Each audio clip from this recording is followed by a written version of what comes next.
Introduction. The voyage of Columbus marks a starting point of world capitalism and the beginning of European colonial domination of the world. This is what the ruling powers want everyone to celebrate. But it hasn't gone down like that. The oppressed people have a different view. Throughout the past year, there have been debates and confrontations whenever the ruling powers have tried to celebrate Columbus and their system in Spain, the United States, and throughout the Western Hemisphere. In the Dominican Republic recently, the media reported that soldiers shot into a crowd of anti-Columbus demonstrators and killed at least 2 people. In Peru, the growing Maoist People's War reveals an important truth.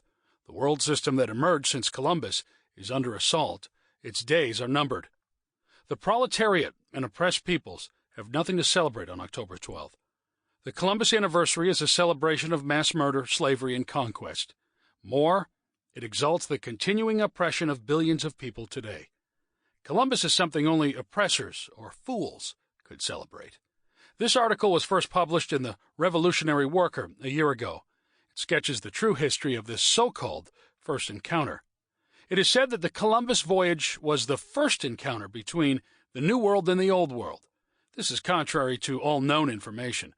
Travelers from the great African empire of Mali in the 1300s reported that the king of Mali told them of 2 expeditions with hundreds of boats sent from Africa west into the great ocean. Some evidence suggests that there may have been periods of ancient trade from and to Brazil.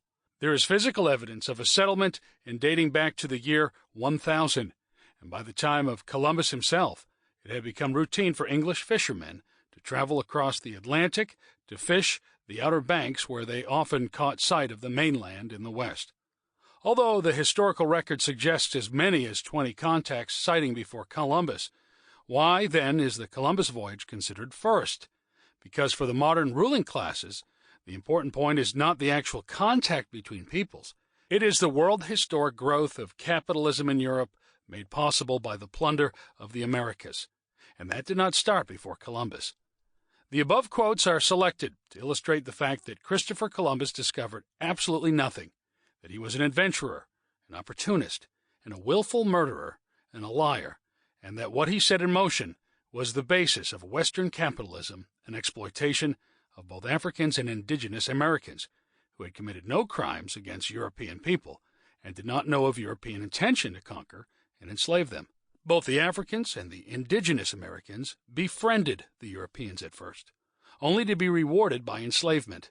They did not protect themselves from the Europeans because they did not believe there was a need to. The literature exposing Christopher Columbus and the protracted crime. Sample complete. Ready to continue?